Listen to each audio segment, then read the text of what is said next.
interesting to see if Punishing Fire can take out these Delvers and Snapcasters, because if Gerry gets that going, Tarmogoyf is going to be David's only route to victory, short of wastelanding the Grove of the Burn Willows. So there they are, Gerry on your right, David Thomas on your left, and Gerry starts off with a Scalding Tarn and ships the turn. Oh, and I lied to you. He's actually breaking that Scalding Tarn. Breaks the Scalding Tarn. So kind of a Canadian Thresh thing versus Gerry's 4-color counterbalance. Yep. And we'll see what he does with this basic island. Just passes as David Thomas casts a Ponder. So Ponder comes down for David Thomas. Looks like that's going to be uncontested by Gerry. Now in this match you're going to see Gerry playing fairly conservatively.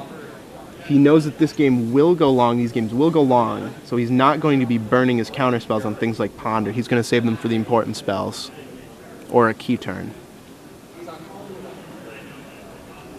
So David Thomas, no green mana yet on the battlefield. Alright. Board Island, Mountain, Misty Rainforest for Gerry Thompson versus 2 Volcanic Islands for David Thomas. Yep, and it'll be really interesting to see how David Thomas plays his Wastelands if he knows Gerry has Punishing Fires in his deck. Because if he doesn't, Gerry's going to gain a large advantage in Game 1 by having those Wastelands eat something like a Volcanic Island. Again, standard Winnabox number 4. And Dave does play one of those Wastelands before passing the turn. Volcanic Island now for Gerry, and Gerry goes for Counterbalance. We'll see what happens. You know, it's amazing how a blind counterbalance can just be effective sometimes. I mean, it kind of scares your opponent. You always have to worry, well, are they going to hit on their counterbalance? What's going to happen? You just get a couple free counters over the course of the game sometimes. Yeah, you definitely have to respect it, especially with Brainstorm as an auto 4-of in Gerry's deck. And David does decide to fight over it with a Force of Will. And forces pitching a Stifle, and Counterbalance heads to the graveyard. Gerry definitely not unhappy with that trade. Interesting to note is David Thomas did pitch a Stifle. He could have gone for some kind of LD plan, stifling the Misty Rainforest, wastelanding the Volcanic Island. That's true. But he opts not to. And yeah, you see those 2 Grove of the Burn Willows in Gerry's hand. He would really like David to use that Wasteland before he lays one down. Yeah, once Punishing Fire gets active, it's going to be rough for David Thomas. He's going to be able to kill his Tarmogoyfs and Clicks really, or his Globmasters and Clicks. Yeah, the only... Sorry, Delver and Snapcaster Mage really easily. Right. I was looking at the wrong deck list there. I just knew something was off. The only way that David will really effectively be able to fight it is if he can waste every one of the Grove of the Burn Willows.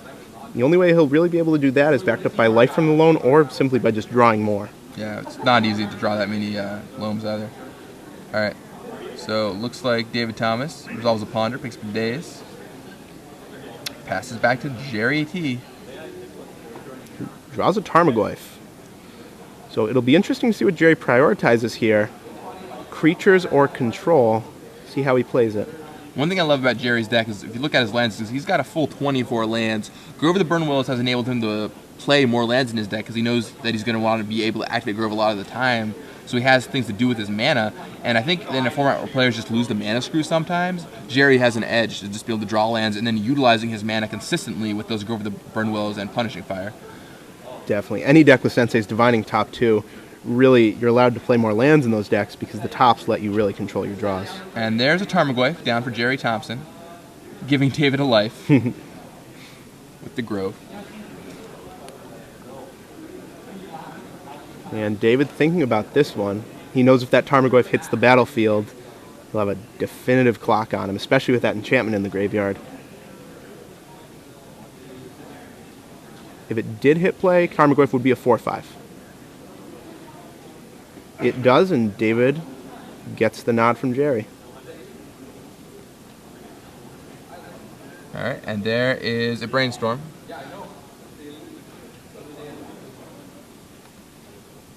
Draws his 3. Imagine we'll see him putting Daze back.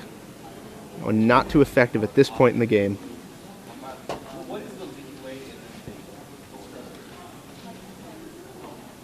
Let's see. David putting 2 cards back. I think I saw he put a Tarmogoyf in there, but I wasn't quite sure. Interesting.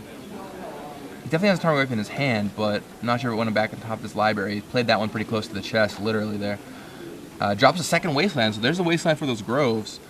Waste away Volcanic Island, though, instead of the Grove. Cutting Gerry off of his 3rd blue mana, I guess. Interesting. Not sure I agree with that. Gerry seems to be well set up with all his colors. Okay, so David just ends up wasting away both of Gerry's non-basic lands. Okay. What he doesn't know is Gerry has a 2nd Grove hiding in his hand. Right.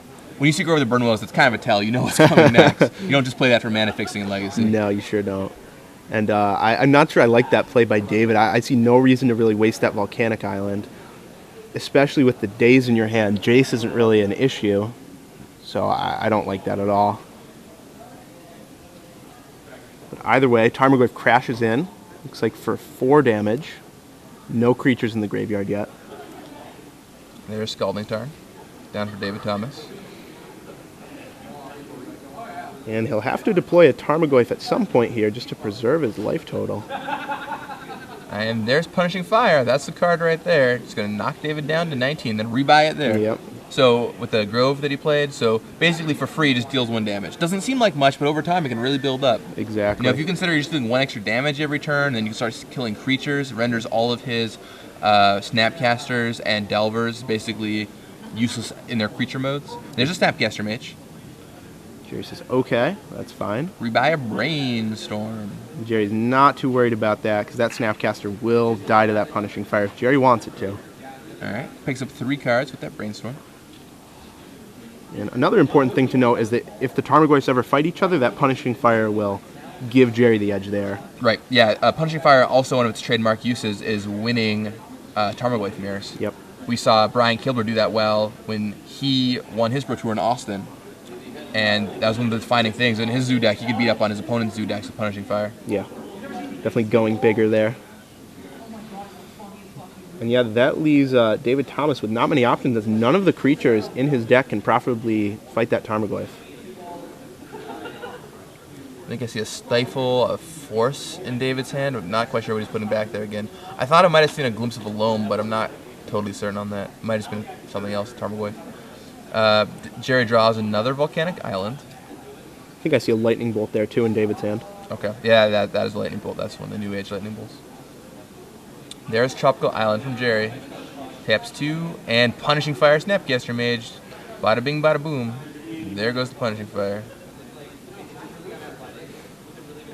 Gerry says 5 damage this time thanks to the Snapcaster Mage in the bin, dropping David to what looks like 9 life. David does not crack that fetch, so he must have a card he wants on the top of his deck here. Noland Tokuoglu asks on Twitter, how many Groves is Gerry playing? Gerry's playing the full 4, not fooling around. He wants to punish some people with their fires. And he's definitely showcasing the power of that combo here. Yep. As that will give him the inevitability going long. Note that Gerry has 3 main deck Punishing Fires, none on the sideboard though. David goes for a Tarmogoyf. Gerry opts to Spell Snare.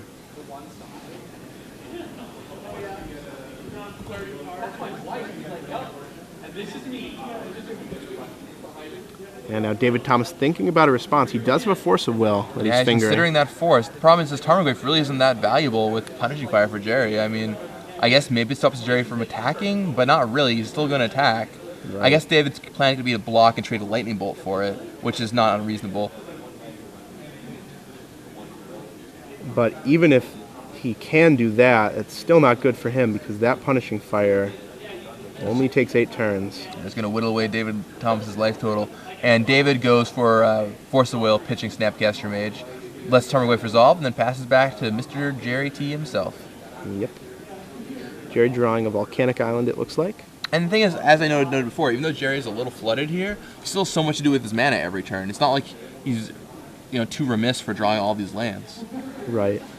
That's definitely something a lot of Legacy decks don't have. They don't have that high end, they don't have those mana sinks that you can afford to play in Standard. Right. All right, and so Gerry serves, David blocks, and then Gerry's going to go for the Punishing Fire on Tarmogoyf, knocking that Goyf out of the world. Yep. And Gerry laying a Volcanic Island, too, leaving up enough mana to rebuy and play the Punishing Fire. And Gerry loses his Tarmogoyf here, but David Thomas still sitting at only 9 life. Yeah, Gerry Thompson does not mind that at all because he knows that he will win this game if David Thomas can't come up with something fast. Yeah, he has major inevitability here. Matt Braddock on Twitter asks if we're going to do a deck on this. I can't imagine we wouldn't. I mean, Gerry T playing a sweet counterbalance deck. Right. 4-color counterbalance. Haven't seen that style deck since before Mental Misstep, I don't think. Well, I mean, especially with Punishing Fire. Right. Time to play the one. And there's a brainstorm from Gerry Thompson. We just need one more player. There's an end-of-turn brainstorm. $10 draft, and we just need one more player to launch another commander pod. Draws Tarmogoyf, If that one more Jace, player is and due, Grim Lava Water Dancer. the So side. now he has 2 Jaces, which if one of those resolves, it's going to be very, very bad for David. Yeah, talk about inevitability. There's Yeah. some inevitability for you, too. Jace the Mind Sculptor, somehow even more backbreaking in Legacy than it was in Standard. Yeah, I mean, you see Jace ultimate so much in Legacy just because you just keep them off whatever they're looking for and Right. keep the mana screwed or whatever. And down comes Tarmogoyf. So Jerry not choosing to go the Jace route, just wants to deal 10 damage as fast as possible to David Thomas. Which should be pretty easy between that Grim Lavamancer and that Tarmogoyf plus the Punishing Fire engine Gerry has running. Yep. If he gets one attack in, David will be in very rough shape. Let's see what happens here. Yep, and he scoops him up. Has nothing to deal with those 2 creatures. Yeah, that's And it. for shows the David Jace. Thomas. Still had all of these. Yep.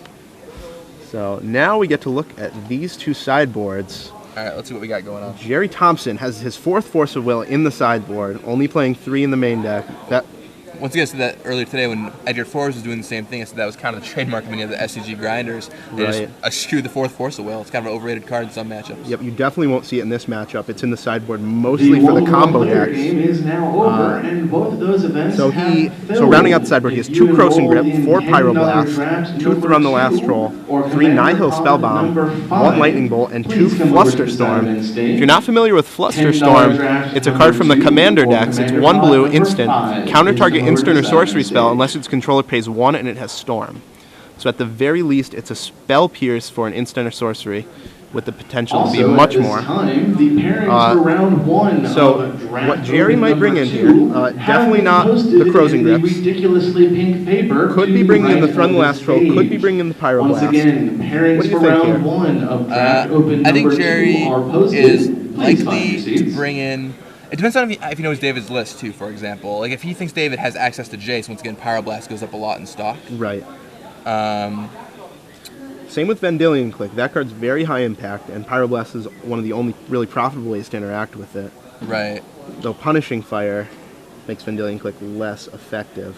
Yeah. I mean, especially like, does he know he doesn't have any clicks, right? Because David Thomas has no clicks in his deck. Right. But maybe Gerry thinks he might. Right. So there's both Vendilion Click and Jace are almost mainstays of blue decks, but David Thomas not having either. Yeah, it's really interesting. I think how Gerry has Nihil Spellbomb too. Yeah. Does he have a way to make black mana? He does. He has 1 Underground Sea. Sea. Is he? So he's green. So he's just rug splash Underground Sea, right? Seems to be. Is Underground Sea only for Nihil Spellbomb? Yeah, it's only for Nihil Spellbomb. So Interesting. The 4 color is kind of a misnomer here. I think we'll see Gerry bring some of those Pyroblasts. Yeah, I think so too. Maybe 1 Thrun, something like that. Yeah, I think maybe a but Thrun, potentially Lightning Bolt. Maybe. It really depends what build of rug that Gerry puts David Thomas on. Yep. So anyways, looking at David Thomas's sideboard, he also has Crows and Grips, 3 of those guys, 3 Spell Pierce, 2 Pyroblast, 1 Red Elemental Blast, 1 Sylvan Library, 3 Surgical Extraction, and 2 Submerge. So walk us through what David Thomas's sideboard plan is going to be here. Well, I think David will likely bring in Spell Pierces. Although it doesn't really do anything against Punishing Fire or Gerry's creatures, hitting cards like Jace is huge, hitting cards like Counterbalance is huge, Top is huge. Mana is kind of a limiting factor, although he might have noticed that Gerry has a lot of lands in his deck. And so that means the Spell Pierce can be played around by Gerry, which is very nice. I think Pyroblast comes in for sure. He knows Jace is going to be around. Right. Along with probably the 1 Reb. Maybe Sylvan Library, potentially. I could see that coming in, kind of a card advantage engine against a slower creature deck. I definitely expect to see Sylvan Library here. And Submerge is a card that's okay, but I'm not sure if he's going to bring that in. Cross and Grip, a card that's good against Counterbalance and Top, of course. And For sure. although we didn't see that engine in action that game, he does know he has it because of the early Counterbalance. Right, and it's a really scary threat for any other blue deck to see the Crows and Grip. For those of you asking on Twitter, the 4th color is only for Nihil Spellbomb. There are no white cards in this deck and no black cards, only the draw a card on Nihil Spellbomb, supported by 1 Underground Sea. But yeah, I definitely expect to see Crows and Grip, Spell Pierces, Pyroblast, Red Elemental Blast. I expect to see David make a lot of sideboarding changes. Yeah, I mean, David can bring a lot in. I don't like that Stifle that much. I mean, once again, we saw David play earlier. I still don't like those Stifles. But here we go. Time for them to game. Turn 1, Tropical Island for David Thomas. Gerry plays Island Ship. And David Thomas' second land and just passes the turn, content to build his mana base. Mana base is building. Gerry with a Spell Snare in hand. Grove of the Burn Willows also. He'll play that land last as to bait out the Wastelands, as we saw in Game 1. I think David Thomas's main route to victory here is either going to be getting multiple Tarmogoyfs, more than Gerry, or drawing his 1 life from the Loam with Wasteland. Yeah, the life from the Loam with Wasteland is huge. Gerry's deck really does need a lot of mana, and continually locking him out is just so good for David Thomas, dealing with all the groves and all of his non-basic lands. Right. Important to note, Gerry's only basics 1 mountain, 2 island. So Gerry does go for the counterbalance here, just like last game, and David Thomas has a Spell Snare. Last game he had to force. This time he's using the much more palatable Spell Snare. Yep. Gerry's thinking this time. Last time he just binned his counterbalance instantly, but this time might be a little more going on. Pyroblast. Yep. Gerry Pyroblast. wants to fight over the counterbalance. He thinks that counterbalance is going to be important, and that might tip David Thomas off something that's different from last game. Right. He knows that Gerry has access to Pyroblast. Both players have sort of streamlined their decks, have more counterspells here.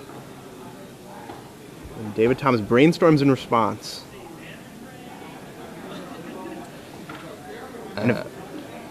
Jovi points out on Twitter that with Underground Sea he can also pay for Dismember to make it cost 1 less. That is the other thing he can do. So that's a little more black influence there. Very true. I did miss that. Everyone thinks it's just 4 life on Dismember, but you can actually pay for the spell. I've seen so many players cast Dismember with black mana on right, tap. and just pay 4 life automatically. Does have other modes, just like Force of Will. Yeah, hard to cast Force of Will for sure. You don't even lose a life when you do it that way. Right. Might see that happen this game. Both players already have 4 lands. Spell Snare gets countered, but a Pyroblast from David Thomas on the counterbalance will aim to stop that counterbalance from resolving. Counter War already this early in the game, and it resolves. Gerry's counterbalance heads to the graveyard. Yeah, counterbalance is a very powerful card in the Blue Mirror. Even just like you said, random flips, and also, if he ever resolves the top, the game is virtually over. Yeah, now Gerry draws Jace there. That's huge for him. Yep, he's already drawn out 1 Pyroblast. He decides to play the waiting game, knowing he has the inevitability in this matchup with both the counterbalance lock and the punishing fire Grove of the Burn Willows combination.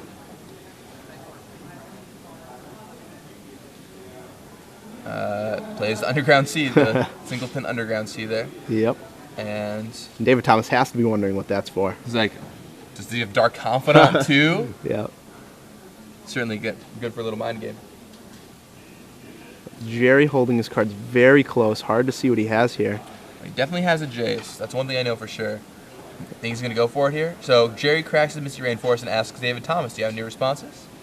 Gerry's probably both trying to gauge a reaction for Stifle from his opponent, but more importantly, fetching a land probably means he's about to cast a green spell.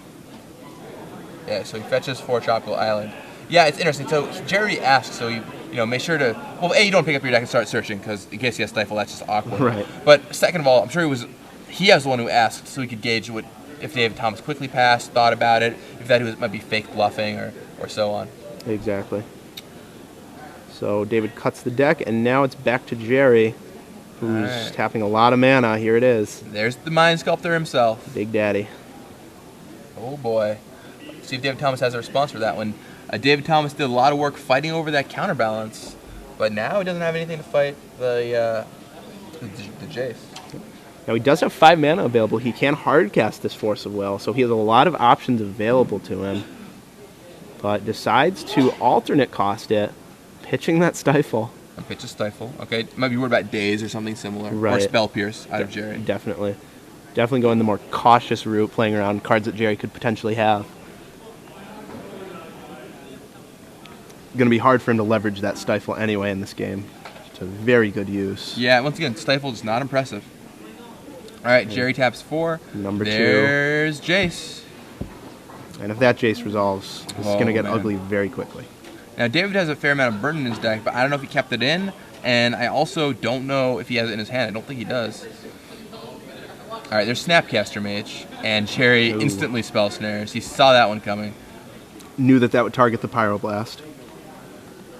And down comes a Brainstorm in response to try and find something. He's digging.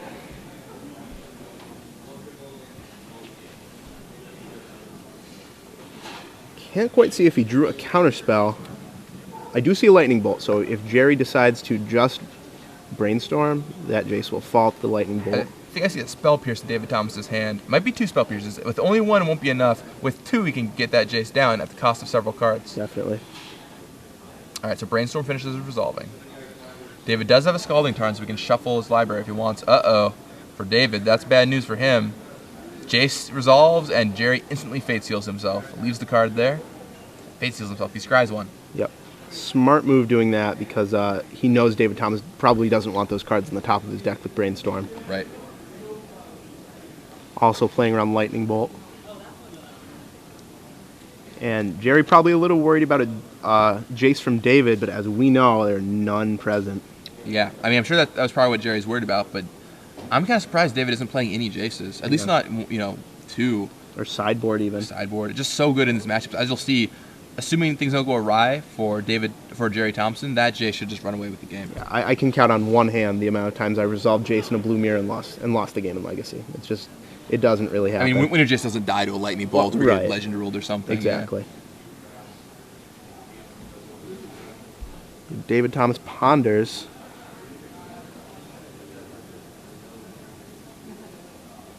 And decides that these cards will be good enough. Tarmogoyf comes down onto the battlefield for David, or tries to anyway, and gets spell snared. Spell Pierce. Yep, attempting a Spell Pierce. Alright, and that resolves on Spell Snare. So Tarmogoyf down on the battlefield. So Gerry needs to find a way to deal with that Goyf so his Jace doesn't die. Right, that Goyf does have 5 power, I believe, too. Yep.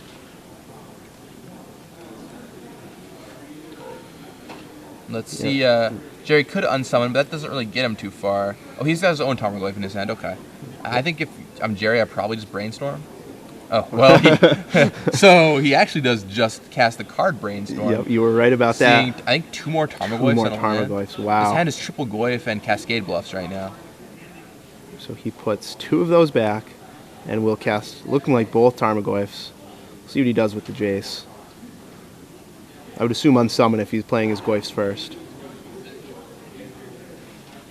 Or maybe not. Time to Brainstorm. Sees Mountain. Another card puts it back. Cast a second Tarmogoyf, and maybe third Tarmogoyf time? All 3 Goyfs, yeah. Sure, maybe in the back of his mind, Gerry's like, I hope he doesn't have engineered explosives. Yeah. Oh, David Thomas just concedes. Scoops him up. Knows he has no way to deal with that. Triple Tarmogoyf and Jace. All right, you got me. Yeah, David Thomas's deck, almost just a one-trick pony, has almost no way to deal with a resolved Jace, the Mind Sculptor, nor multiple Tarmogoyfs. So wow. Gerry pretty easily takes that match down.